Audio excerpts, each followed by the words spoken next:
here, on the very rim of known space, justice is a long way away. Hello, my friends, and welcome to the Space Game Junkie Podcast. I, as always, am your co-host, Brian. Joining me, as always, your co-host, Spaz. I just wanted to tell you both, good luck. We're all counting on you. Son of a bitch. There's so many quotes. I'm kind of sad that's the most used quote from that movie because there are a billion quotes from that movie. Oh, yes. Yeah. I could have gone with, excuse me, miss, I speak jive. But I decided to go with that one instead. There's a sale at Penny's. Folks, if you don't know what we're talking about the movie Airplane from 1980, which is still one of the finest comedies you will ever see. I've watched that film. It's really good. Oh, it's one of my favorite comedies of all time. I've probably seen it 100 or more times, and it still cracks me the hell up. Also joining us is your co-host Julie. There are old pilots and bold pilots, but there are no old, bold pilots. Everyone's got a quote today, except me. Your co-host, Jacob.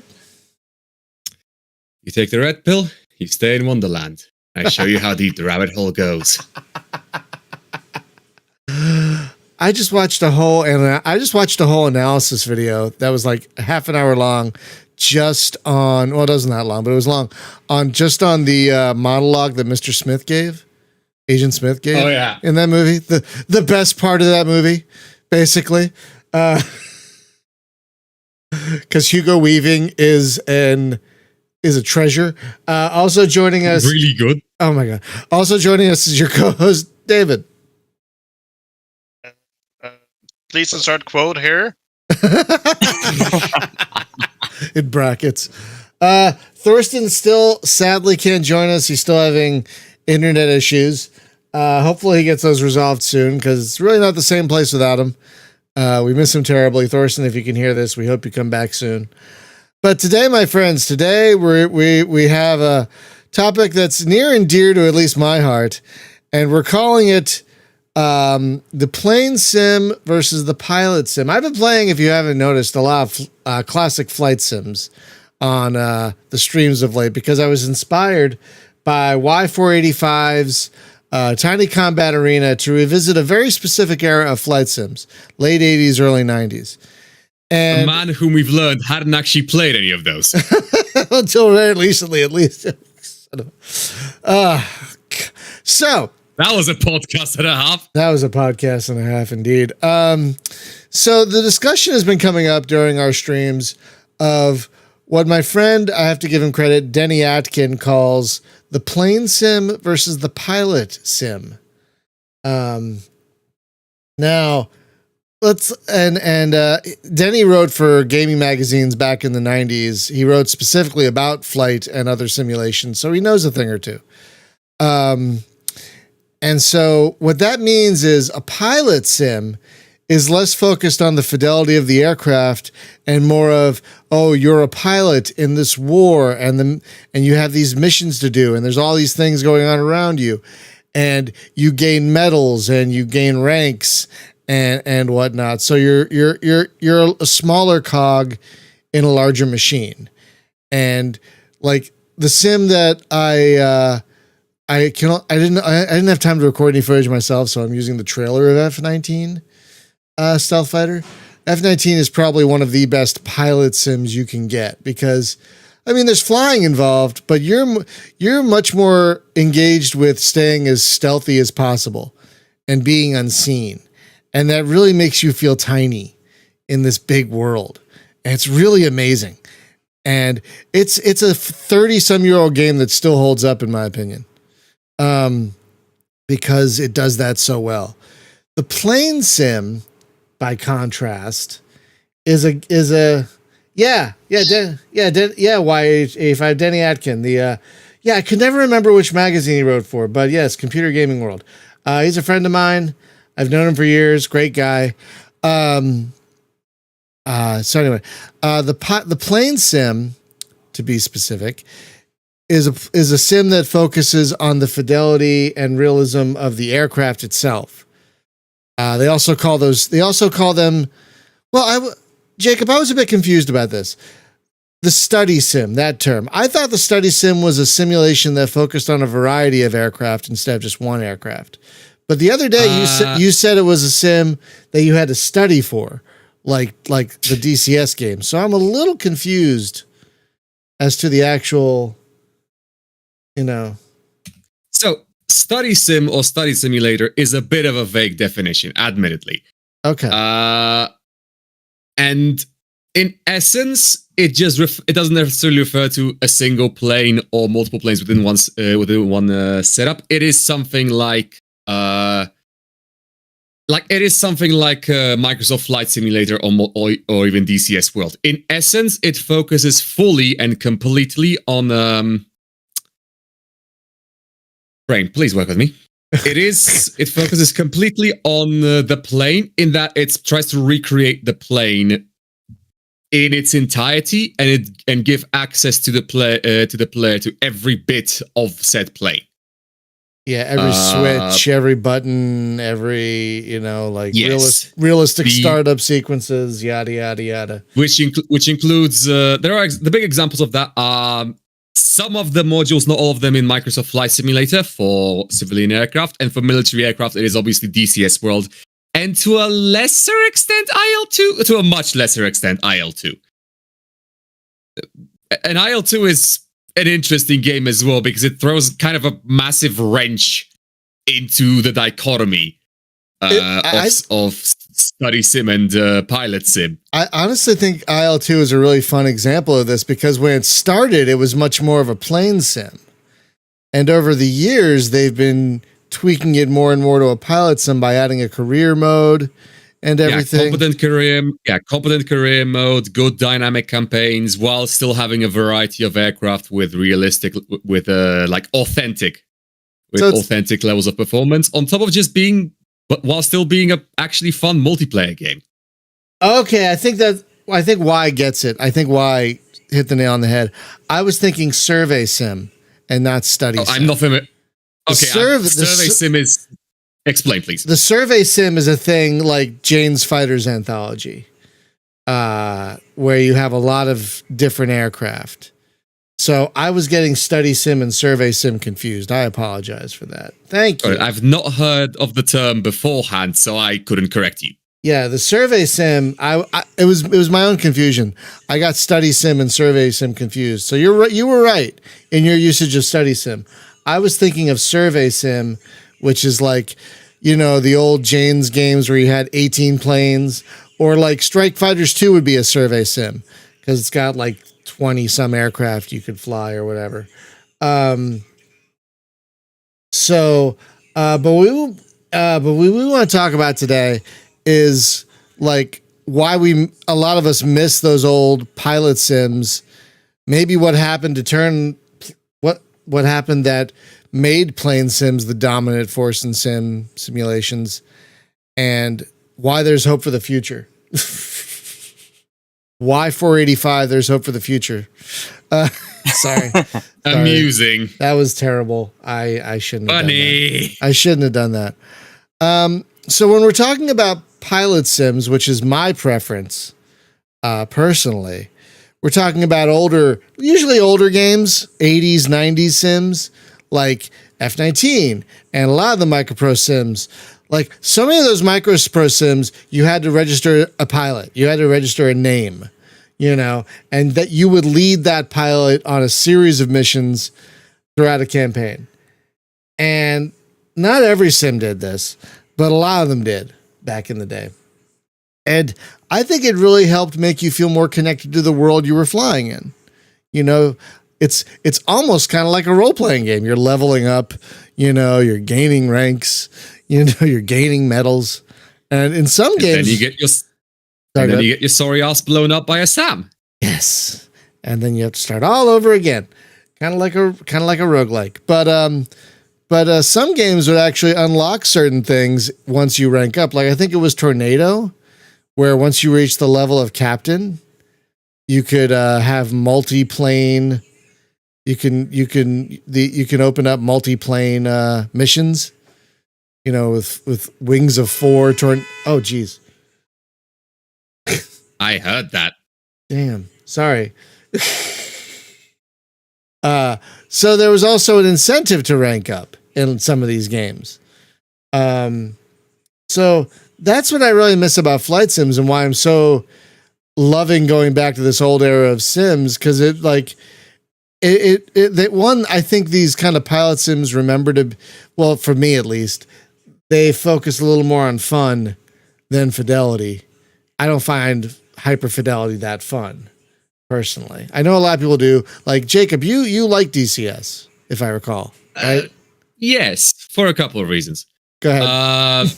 I often like it in spite of its issue rather than because of them. I don't even necessarily like the study element because, well, I do and I don't. Thing is, it is nice being able to just sit down and know a lot about a thing. I think that's the one big upside of study sims. They're satisfying in that you can really sit down and learn how to know a thing, which is something that maybe I'm missing, but maybe I'm just a zoomer and don't know about things. But I also like DCS because it's a relatively open system that a lot of people can work things into, and it has a high variety of modules, though it has admittedly some issues with that variety, and it has some issues with the general lack of focus. But I like it also primarily because what else is there? Let's say, hypothetically, you want to play a game where you fly an F-16 and you get to like shoot Mavericks at tanks, shoot AMRAAMs at aircraft and have fun doing it. There's Ace Combat 7, which doesn't actually let you do half of those things. Well, to an extent, it can, if you're using a variant on certain aircraft. But and the Ace Combat games are more of an arcadey sort of thing. Yeah, you do have a career that you're following during the course of the campaign, but you don't really have much influence on how that plays out. It's very linear. There may be branching paths. Previous games have had branching paths, but other than that, it's been fairly linear. And it's not even there's the issue of the fact you're not really flying a plane. You're flying a plane-shaped rocket that just does its own thing, regardless of what gravity says. And can pack maybe 150 missiles to use. And hey, that's fun. It leads into the whole power fantasy. I never said Ace Combat isn't fun. I love it. It's the best thing ever. Yeah, but it's great. I want to at least feel like I'm flying a jet that exists within some semblance of reality, and not a jet-shaped torpedo factory. Like, I want to have to deal with the fact that I get 6 missiles on each wing. I want to have a freaking fancy targeting pod that I can look down and spot targets from. And the big thing is, if you're trying to do if you're looking for modern jets, there's Ace Combat. If you're looking for for what I really like, which is mid 60s, 70s Cold War stuff, like the F-1C that got out to DCS or the MiG-21. There's nothing. There's DCS and that's it. I mean, I guess, yeah. I mean, unless you want to go back a ways, you can go to Nova Logic's MiG-29, I guess. Yes, we could do that, but also, how much of a nightmare are these things to run on modern systems? It varies. I think the Nova Logic games are actually pretty good in that regard, but yeah, it really yeah. If you're looking for that kind of variety, I get what you're saying. If you want to fly, I would kill if someone. That's true. Yeah, Strike Fighters 2 runs great. I would love a sim that focused on the A1 Skyraider. I would love that. But I'm not going to get that. So I understand if somebody wanted that, DCS or maybe something like Strike Fighters, something very moddable, might do the trick. Yeah. I mean, I really wish we got a Skyraider in DCS, and the one basically, Eagle Dynamics developers have finally seemed to figure out that with study sims, you really can't go super modern because you're going to start breaching international law and national law extremely quickly. Oh. Because you're trying to fiddle with planes that are currently in service, and you can and will be accused of espionage. Oh, I didn't even think of that angle. Yeah. Oh no. Let's post to a forum about how this actual thing that is currently in service actually works, and then violate a whole bunch of treason laws. Yeah, that's a great idea. Oh no. I have a friend who works in like the BAE, British Aerospace, works on missiles, and I could tell him that because and I could say that because he knows very well what he can and cannot tell people. But he has in fact told me roughly like just how strict the operational security in his workplace is, and he has taught to me roughly how people like Eagle Dynamics go to companies and how many hoops they have to jump through to get like accurate or even roughly accurate. The point is you're not getting like one-to-one accurate, that you're getting what's called like marketing statistics, which are obviously which are not specific enough to be of actual military benefit. So that's the things you have to fiddle with if you're making modern study sims. It's a lot of effort. But thankfully, Eagle Dynamics seems to have finally realized that if you instead make sims of jets that are like 40 years out of date and no one flies them anymore, except for like India, suddenly you have a lot of declassified documentation to work with. Like, no one, there's Iran flying the Tomcat. There's like no one flying. Yeah, Iran still flies the F-14. It's a whole thing. It was a thing. Wow, I didn't know that. Slight mild history lesson. There was once a time in history where the US actually liked Iran, and they liked Iran because they hated Iraq, and Iraq liked the Soviets. Welcome to the Cold War, gentlemen. That's how things work out.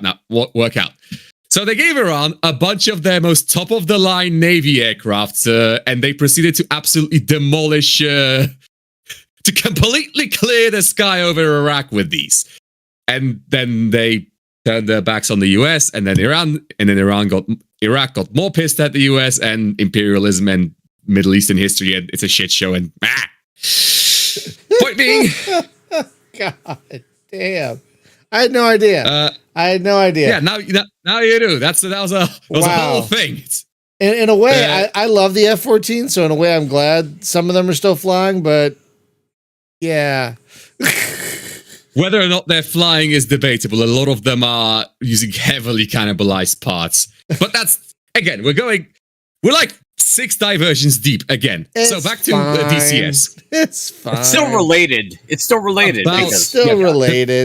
It's still on topic. The thing about DCS World is that I kind of like it because there's not much else that's better than it at the specific planes I like to it. There's War Thunder, which is worse. Oh no. which is somehow worse, and not because of gameplay, but because it hates you as a player, and it hates your time, and it hates your money. Oh no. Well, it loves your money. It loves your money so much it'll make you hate yourself, so you hand it over. Oh no. I've not played War Thunder. So it's good early on, but it gets exponentially more infuriating the further in you go. See, I like single player stuff, and apparently that has no single player stuff at all. So no, it doesn't. It technically has a co-op mode no one plays. This is what I find funny. Like back in the day, the big multiplayer air sim was Air Warrior, if anyone remembers that one. And the funny thing about that one, it was great in multiplayer, but it also came with like tons of single player stuff.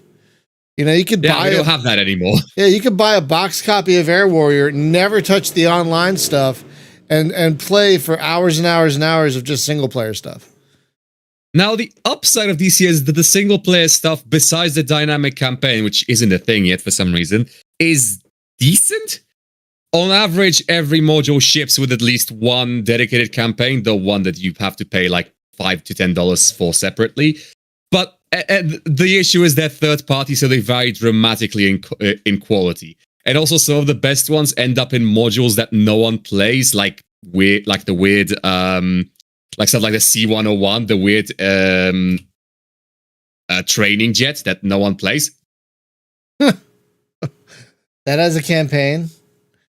Yep, it has a full proper like campaign. I believe it's a red flag or something like that. No, it's not red flag, but it's a proper learning campaign. It's an actual it's a campaign that will actually teach you how to fly planes. I'll put it that way. Without being completely insane, because that is a training aircraft, so it flies like a training aircraft. Right. Well, let's sidestep for a minute, because both Julie and Luke have brought up some space games that they want to talk about. But there isn't really a divide like this in space gaming. You know what I mean? Like, no. I mean, you have some really realistic space games like Re-Entry, or what was that one that got abandoned because the developer got injured? Rogue System? Rogue System, yes. Yeah, Rogue System. Thank you. It was Rogue something. I remember that. Yeah, Rogue System. That was actually just space DCS. I loved it, but also I'm insane. What were you saying, David? Or was that Julie? Who's talking? It was me. There's another game, and I don't even know that it's even out anymore. But way back when we started doing the other show, just around 2008, 2009, there was an Australian indie developer, and I don't know if it ever went anywhere, but we interviewed him on our show, and he was coming out with a game that was, now if I understand your term correctly, a plane sim with a LEM module, where it was actually like learning how to fly the LEM module. The what? The LEM? What's the LEM module? Lunar excursion module. Oh. There are a couple of those. Like there's, I think, one called Orbiter, and I think there's a couple of sims that are trying to be fairly realistic, like Space Race, Cold War, Orbital. There's a few study sims of like a Cold War spacecraft, and like one's called fun. One's called Re-Entry, I think. And yes, there's arguably Kerbal Space Program, though that's its own thing. As that is, I mean, that thing is horribly realistic, but it's also hilarious. See, the thing is, I've never really wanted to learn how to fly a Spitfire. I just want to hop in the plane cockpit of the one lot I just linked and blow up the Luftwaffe. Oh, that's a fun game. Yeah, that one's fun. Yeah, I played that one. I've got that one in my library. Yeah. But the reason I like X4 so much is I don't want to learn how to fly the thing, but I can sit there I can either just spend my whole time flying missions in the cockpit of my plane, or I can spend the whole time doing space trading. And that's why I like about X4 Foundations is the variety of the game. And if it weren't for Spaz and the people who built the game having Discord, I never would have figured it out. Yeah, I would still lean that even X4 leans more on the pilot sim side of things, because you are a pilot in this world. You can actually get out of your ship and fly an EVA and go to another ship and blah, blah, blah. It's not super realistic. Like, you can fly X4 with a mouse and keyboard, for Christ's sakes, and do just fine. I think that's how it's meant to be flown, honestly. I've tried flying it with a gamepad and a joystick. No. Well, there's one mod for this X4 Foundations I really like, and the whole thing is you don't start out in anybody's Navy or anybody's military. All you start out with is you're a miner with one ship, and you're a child? You start off as a child? No, I'm kidding. No. I'm kidding. I'm kidding. Honey. Sorry. No. Sorry. Took me a second, not that kind of minor. Brian, you're thinking of Independence War 2. No, you get a mining ship and a ramshackle, run-down spaceport, and your job is to rebuild the spaceport, just getting your mining ship, mine asteroids, and that's it. Oh, that sounds fun. That sounds like a good time. But yeah, even then, again, you're the pilot. You're not like, you don't have, there's not a, like, what I'm getting at is I would put, if there was a side of these things in space sims, and why 485, what you just brought up sounds insane to me, by the way. Yeah, I would still lean that X4 is a pilot sim because, you know, you're running a company. You're a pilot who actually is also a CEO, basically. Like, you don't have to worry about the startup sequence for your fighter. You know what I mean? You don't have to flip 18 switches to undock from a spaceport. You know what I mean? You know what game is attempting to pull that off? You know what game is trying to, like, for some reason, shove in, like, study sim elements into itself? Rev up the bingos, gentlemen! It's Star Citizen! Hey, we have it! And we have bingo! And bingo. Is it that really? Was the one thing. Is it really? That was the one thing that like shocked me when I sat down in a thing in Star Citizen. You have like multifunction displays. You have like switches to turn on and off the engine, and like you can look around the cockpit. I don't know. Like it's not necessarily terrible. You can't just bind all of these to controls, and it's not a ton of them. But it just feels like you're tacking on needless stuff. All we wanted was a new freelancer. That's all we wanted, for God's sake. Yeah, it's the new freelancer, and you're tacking on like multifunction displays. Like that's cool if everything else in the game was fun. Like I don't dislike the idea. I do like the idea of having like fancy term, diegetic user interface. That's where feature creep comes from. Oh god! Yeah, but then we have the whole feature creep thing, and thing. We should just do a Star Citizen show and get it all out of the way. No, we'll never end. It will never end because we always keep coming back around to it. And no, genuinely, I'm not joking. What we need to do is set a 90-minute timer, and we ramble on about Star Citizen, Elite Dangerous, and is there a third one we like really hate? No, it's just those two, basically. It's just those two, yeah. No Man's Sky is good now. It's just those two. It was...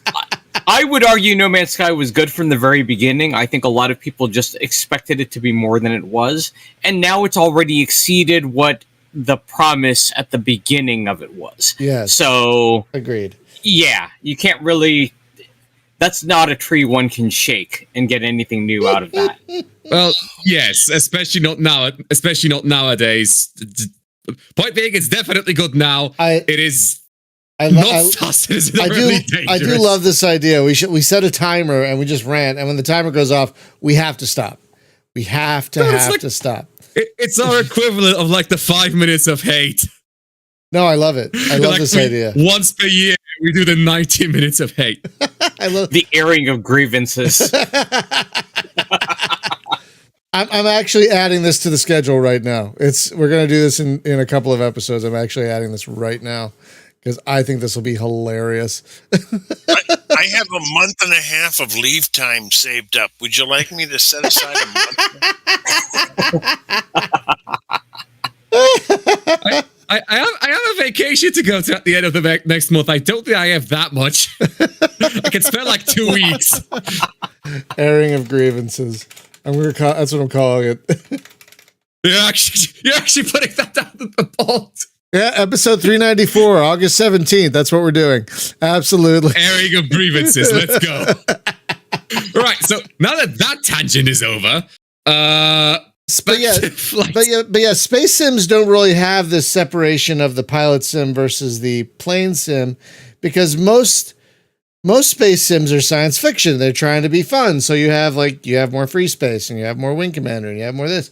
Like I can't what do you got? Children of a Dead Earth on the other side, yes, and Kerbal and Yes, but these are like physics authentic, but they're still speculative. They're not study anything. That's true. That's true. It's still science fiction, just hard science fiction. Like, there's still stuff that does hard sci-fi. There's Nebulous Fleet Command, which is really good, and I love it. And it tries to and it attempts a semi-realistic space combat thing, though it plays more like naval, like freaking big boats with in a third dimension, which I prefer to having aircraft with no gravity, but that's just me. But the thing is, you can't really do a study sim on a spacecraft unless you're making one on like the Soyuz rocket or the unless the Polo actually exists, because then you're studying it. Because like there's a lot of like quote unquote ideas, like and another potentially another show topic. There's a lot of like speculation as to what space combat would actually look like. There's a lot of arguments where not space fighters are a thing that could ever possibly work, and what their use cases would be, and so on. And no one can actually give you like they'll give you their answer, but no one can give you a single answer that is like universal, and that's the only one that makes sense. Some are arguing they're never going to happen. Others are arguing they'll be very useful because having a small thing in space is good. Others argue that because you can never hide a thing in space because of how physics work. And how heat works and everything. And how heat works. Having small things is bad because they'll just get shot up by railguns from 7 billion kilometers. Yeah, and it's funny that why 485 brings up that the people who are getting gatekeepy about the term space sim, which is ridiculous to me, are Star Citizen people. And I think, I'm sorry if you're listening to this, but if you're a Star Citizen fan and you actually like Star Citizen, you need to sit the fuck down and shut the fuck up. I'm just gonna throw that out there with the language, because okay.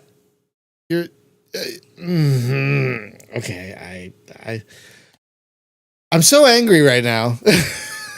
Words are failing me. How dare these 5 minutes of hate. How dare these people? Of hate. How dare these people? How dare them? Sorry, it's 2 minutes of hate. Anyway, it's not everyone I know. It's comparing a game that isn't finished yet to everything else on the market and saying this is better than everything else that can or will exist. And that's not really the case. That's not really the case. Anyway, back to our actual topic. The kind of sad thing is that the plane sims now are getting a lot of the attention, like DCS, but there's still a good amount of pilot sims that are still coming out. Like the one Julie linked, Combat Wings Battle of Britain, much more of a pilot sim. And so that was from 2009. Yeah, I know, but it's fairly recent. It's not a 90s sim. People are still making these like kind of console focused. I think that's where it's gone. A lot of them is consoles. Like that over G Fighters that Y485 mentioned, or Birds of Steel that I've been playing. A lot of these more pilot focused sims have really been moving to to consoles in a lot of ways, which is interesting. Because I look at Rebel Galaxy Outlaw. That's definitely a pilot sim. Yeah. I was going to say, in reference to that and say X4, if you wanted a comparison of a pilot sim versus a plane sim, you could say that by comparison to Rebel Galaxy Outlaw is a pilot sim versus X4 being more of a plane sim in the grander mechanics of, yes, you're still a pilot, but you also have all these other layers on top of that, the management system and controlling fleets, and you don't really have that in Rebel Galaxy Outlaw.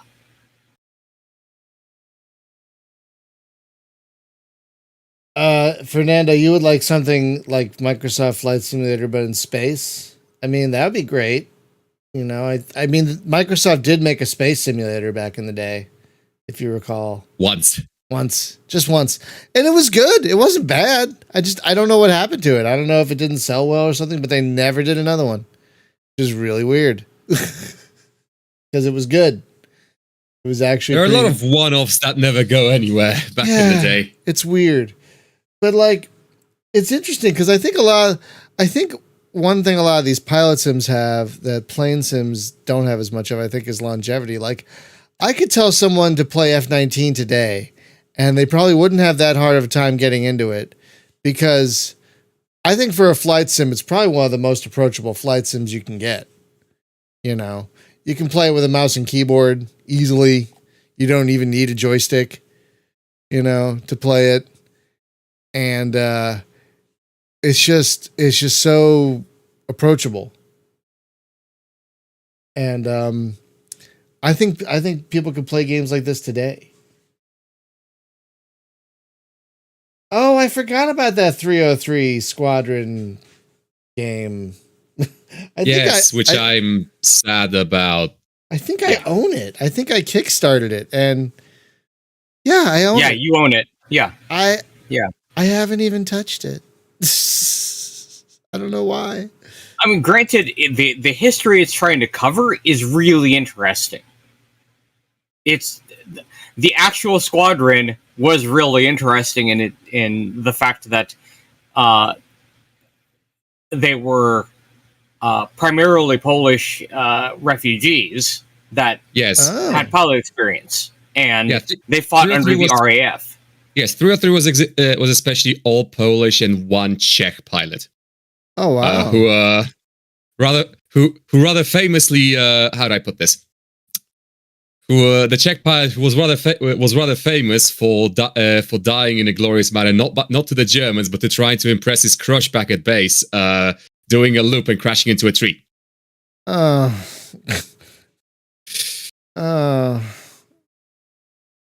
but they did have a lot of success overall. Yes, and they're still famous to this day because of their exploits. So, yeah. Unfortunately, the game is very buggy, and that's what I'm saying. That's the apparently it's not the subject matter that put people off. It's that the game is a buggy mess. It hasn't been updated in like a year. It is unfortunate. That is sad. I mean, this is good. This looks like good stuff. And I don't know why I've never played it. Like, I think I just got a key from Kickstarter, and then just for some reason, I mean, I am less interested in World War II, and I'm much more interested in helicopters and jets, personally. But yeah, I don't know why I never played this, honestly. Now that I see that there's so many bugs, I don't think I want to. It's a shame.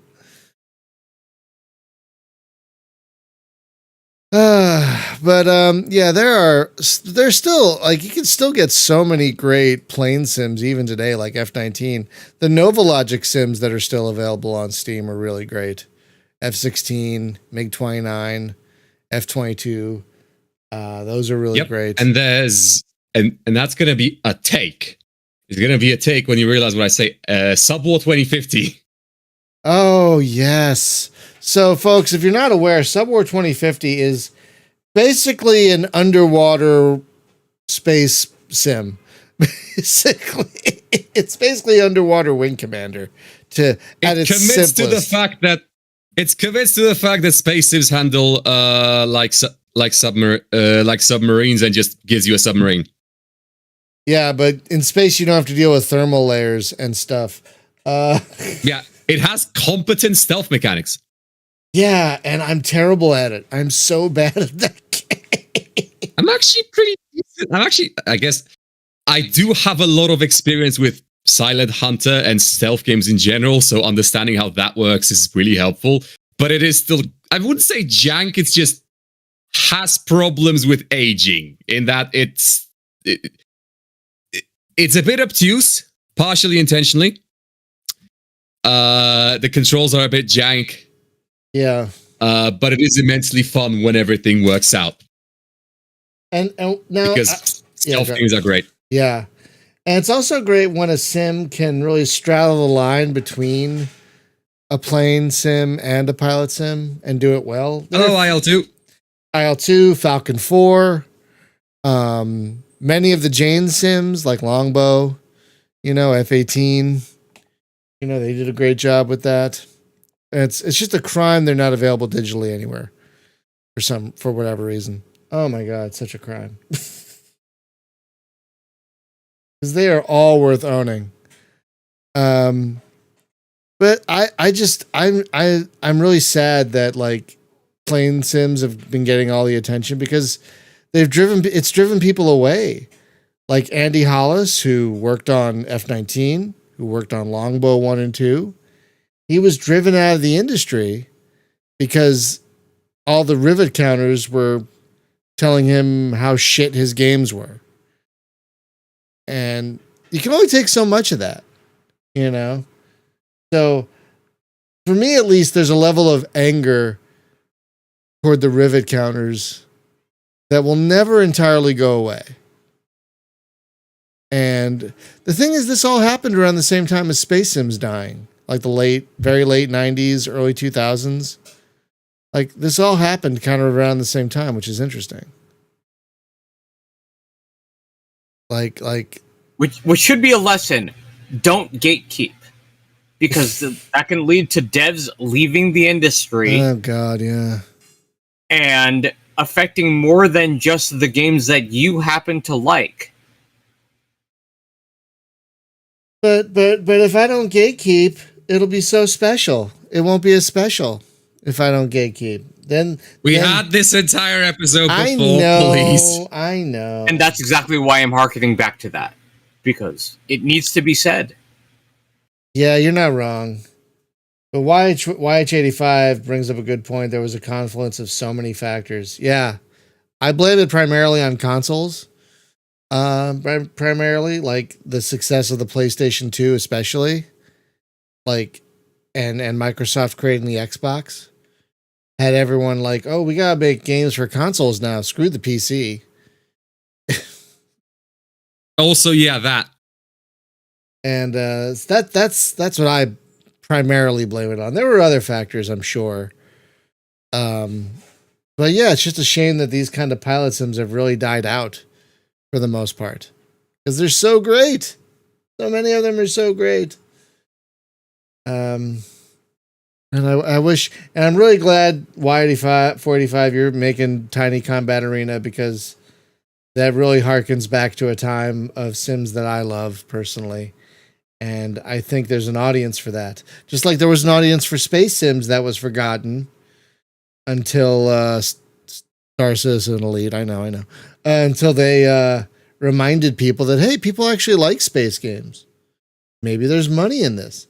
I truly think that there could be a resurgence of the pilot sim if the right game comes along and reminds people that, hey, people actually like this. Oh, yeah. People actually enjoy this kind of game. We should make more of these.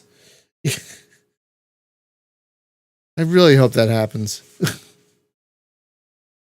Because, I mean, I don't dislike DCS, but it's not for me.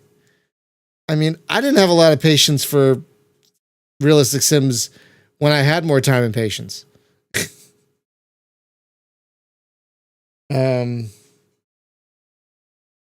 Oh, that's interesting. So you think the culture in general moved on from the high top of Top Gun and Desert Storm? That's an interesting notion. I didn't even think of the influence of Top Gun and Desert Storm as into the hooah, airplanes, aircraft, America.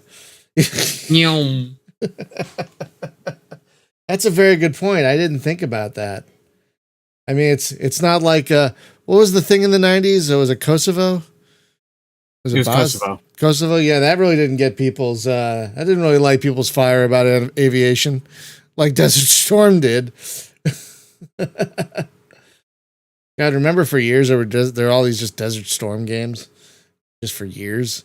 That was a good war. Anyway, that is a way of putting it.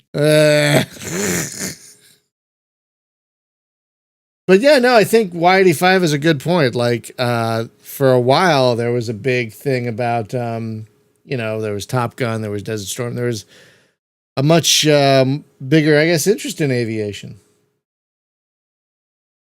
Oh, that's right. That's a good point. And so, yeah, I guess people did get away from that. People got tired of it. And maybe there was a saturation too. Like there were a lot of flight sims coming out for a while, like a lot. Like there were several every year. Like even people who weren't getting into flight sims were making flight sims. Like SSI made flight sims. Like what the hell are you doing, SSI? You're a strategy company. What are you doing? I mean, it wasn't bad, but it's like, whoa. The thing is, I've got a complex enough job in real life with all these tiny little details and multi-million-dollar budgets. When I don't want to actually learn how to fly a B-52, when I come home and I turn on my computer, I just want to be Slim Pickens in the cockpit of a B-52, figuring out whether or not I can have a good weekend in Vegas with the survival kit. That's all I want to do. Mindless entertainment. and there are a lot I'm so glad I actually watched Doctor Strangelove and got that reference. I haven't seen it in so long. I did not get the reference. 20 years.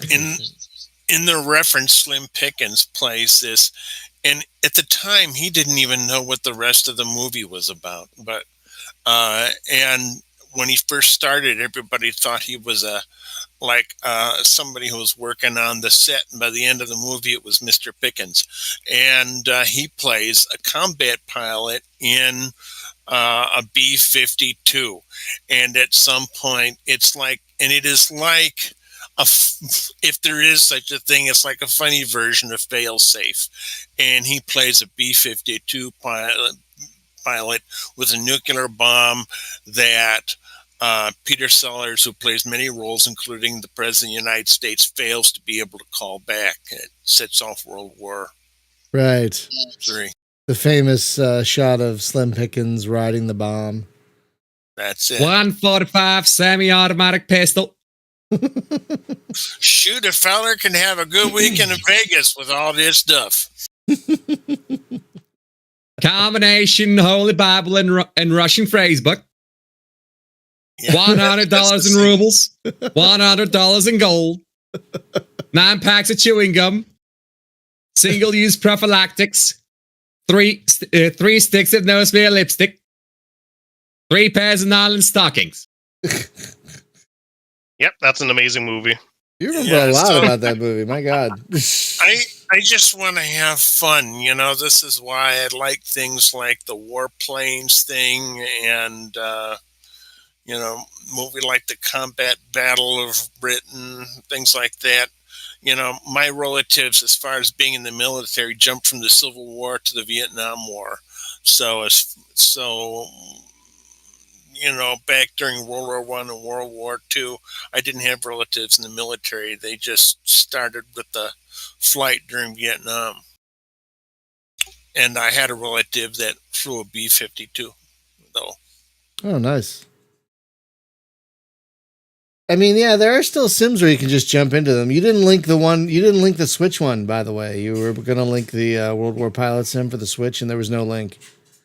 I did put the warplanes thing, World War I Sky Aces. Yeah, I'm not seeing a link. I'm not seeing it at all. It's just the image. It's just the image. Oh, okay. Okay. Although I will point out there is news about No Man's Sky. This fall it's coming out on Switch. Which is mind-boggling. Everyone get an SD card for your Switch because that's going to be a big one. 512 gigabytes already. Oh, you have a 512 gig in your card in your Switch? Yeah, I sure do. I only have a 128. I feel inadequate suddenly. And why 45 also brings up a good point. If you're looking for a light sim and you have a VR headset, VTOL VR is very reminiscent of those classic 90s flight sims in a lot of ways. But if you have a VR headset. You have to have a VR headset, which is sad. I mean, and Meta just announced that the price of the Quest is going up. So that's going to put it out of reach for more people, which is sad. Because, when it was like $300, it's like that's affordable for a lot of people. But $500?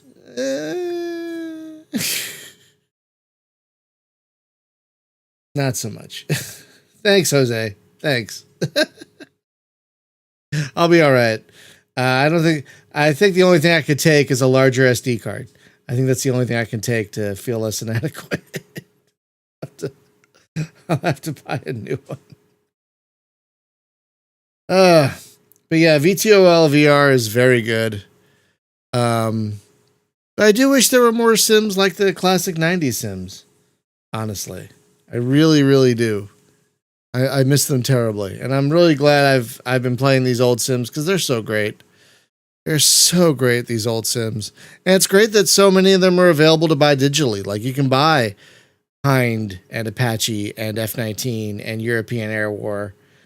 Some of the greats, Pacific Air War. You can buy these digitally and kind of get a feeling of what I'm talking about. It's just a shame that some of the other really good ones, like all the Jane's games, and I wonder why you can't buy all the interactive Magic Sims. There were like 3 of those that were really good, or 2. There were 2 interactive Magic Flight Sims that were, those were really good. It's just a shame that for some reason you can't buy all of these great old Sims digitally. The Novalogic games on Steam are also excellent. They're very approachable. Those Novalogic flight sims, like F-16 and MiG-29, those are very approachable and very fun. If you're looking to see what I'm talking about with these pilot sims, very fun. But if you're looking for more of a plane sim, you could try DCS for free, I believe, right? And it comes with like, yes, yeah. What is it? The SU-25 that you get for free? Yes, the SU-25T. Yeah, and also technically the training P-51, but no one ever flied that. No, 0 people have ever actually used that module. It's mostly the SU-25. That was called the Frogfoot, right? Am I remembering that correctly? Yes. Yeah. What were you gonna say, David? Yeah, the P-51 that is freely available doesn't even have any weapons. So yeah. Yeah, it's a training one. Oh, that doesn't sound as fun. I've been thinking about reinstalling DCS because now they have a Hind, and so I've been thinking about when that goes on sale, checking it out because I love the Hind as a helicopter. You can do a 2-week trial of every module. Oh, also that, yes. Oh, I didn't know that. Wait, you want to fly the Hind? Yeah. Hind is sure. I mean, the Hind is actually fun, and it is a 2-player module. It has its own AI buddy if you don't have people to play with, but it does support 2 seats. Cool. That's cool. Yeah, Air Missions Hind. That's another good one to mention, Julie. That's. How would you even categorize that one? It's not really a pilot sim. Because you're not like a pilot, but it's not really it's not like super realistic like a study sim. A flight action game, maybe? Yeah, that's a good way to put it. A flight action game. I was going to buy it, and then I saw a trailer, and I heard the Russian accent, and I said, oh, well, now I feel kind of guilty. I own it on PC, and it's all right. I'm probably going to get it on Switch once it goes on sale. But I own it on PC and it's fairly fun. But I didn't know you could try modules of DCS for 2 weeks. That's pretty cool. But yeah, you're right. Novalogic really had a lot of money back in the day, so they could make really good looking, at least for the time, flight sims that were still very fun. Like I think F-22 Lightning III is one of the few sims where you can drop a nuke. and it's kind of terrifying to drop a nuke from a jet fighter.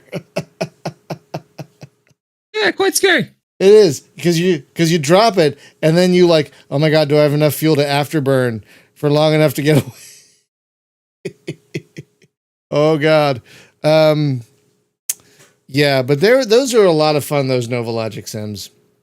A lot of fun.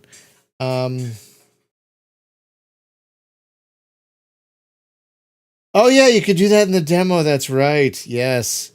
And I think the other sim that you could drop a nuke back in the day was, if you remember, Back to Baghdad, which was the complete opposite side of the spectrum. Hyper realistic, maybe the most realistic F-16 flight sim ever. More so than Falcon. I'm not even kidding. It was more than like. It was Falcon 4.0. Impressive. Yes, it was like super fidelity. Did F-18 have a tactical nuke? Wait, which F-18 was the Jane's one or the other one? What was the other one? F-18 Korea? There's so many sims back then, you guys. There's so many sims. F-18 Hornet. The Korea was the sequel to that one that actually came out on PC. I remember that. That was very good. I don't remember if Korea had a nuke though. But I know that those two sims I mentioned had nukes. But yeah, not a lot of sims had nukes. It's probably better that most of them don't. Probably don't. Yeah, probably. Yeah. DCS had one for a short while in the MiG-21, and then they ditched it because it didn't work. The MiG-21? Yeah. Wasn't that a weird plane to put a nuke onto? It was the Cold War. They put nukes on everything they could carry them. I suppose so. I don't know. Anyway, but folks, if you're interested in trying pilot sims, there are several that you can get even today that are still a lot of fun. Again, I can't recommend if you're even new to flight sims, I can't recommend F-19 enough. Yes, it's old. Yes, it doesn't look great because it's old, but it's so approachable and so fun. Even 30 years later, it's still one of the most fun, I think, flight sims around. It is so bloody fun. Oh my god. And yeah, DCS you can try for free, and apparently you can try modules for free. I did not know that. It doesn't, it's just a gigantic bomb. It doesn't even have nuke effects. Well, that's funny. Yes, it's the bomb that's very big. So we got to start wrapping up, friends, because one of our co-hosts here needs to get to a thing. So we have to start wrapping up. We're not going to have a show next week because I might have jury duty. So the schedule is completely free next week.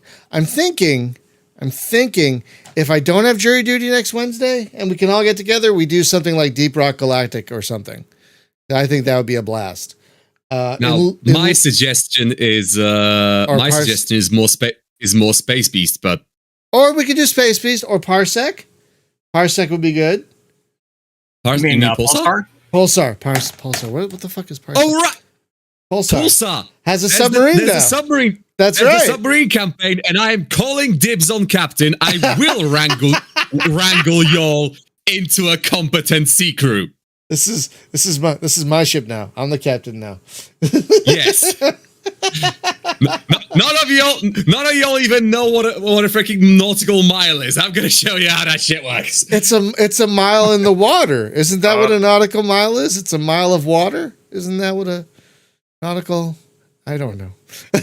and we have a long rope with knots in it behind the boat, and when we pull them in, that's how they measure nautical miles. Actually, what? Yes. What? Yeah, it was literal knots in a rope. It's that stupid. I didn't know it was that stupid. Oh, it's a mile that needs a look. I swear to God. No, it's not a mile that needs spanking. Bad chat. So stop. So if I don't have jury duty, we'll do something maybe like Pulsar, maybe like Deep Rock Galactic. We'll do something. But yeah, but in 2 weeks when the podcast comes back, we're going to talk about co-op games because we really love co-op games around here, and some games do co-op very well. Some games do it okay, and we're also going to talk about like what we'd like to see in like the best co-op games. You know. Yep. We love co-op games because we're in a minority nowadays. We have friends. Yeah, we have people we like spending time and playing with. I did not have that in the 90s. So but I have it now. Yay. So yeah, we love co-op games, and so that's what we're going to talk about in 2 weeks. But yeah, no podcast next week cuz I have no idea about jury duty. Yay, America. But that's going to do it for this episode, folks. Great chat today, by the way. Thank you, everyone in the chat. Very active chat today. Really great to see everyone. Thank you for listening. And again, if you have any interest in these kind of sims and you've never played them before, hit us up on Discord. We will talk your ear off about this stuff because we love this stuff. And so we will just... If we didn't have places to be, we could probably talk about this for another hour. I'm not even kidding. So if you're interested in any of these kind of sims and haven't played them before, yeah, please join us on Discord. And we will definitely give you recommendations as to what to play. But thank you so much for listening, everyone. Have a great day. Please be well. Please take care of each other. And if you haven't yet, please get vaccinated. And when there's a monkeypox vaccine, please get that too, because we're gonna need it. Oh my God! All right, that's a thing. Actually, it hasn't gotten here yet. Yes. It's here already. It's here already. It's here. Yeah, it's hit Chicago. Yeah, it's hit LA. So it's here. It's just it's a matter of when, not if anymore. It feels like. So it's a great time to be alive, isn't it? Anyway, thanks so much for being here, everyone. We really appreciate you. Please take care of yourselves and get vaccinated.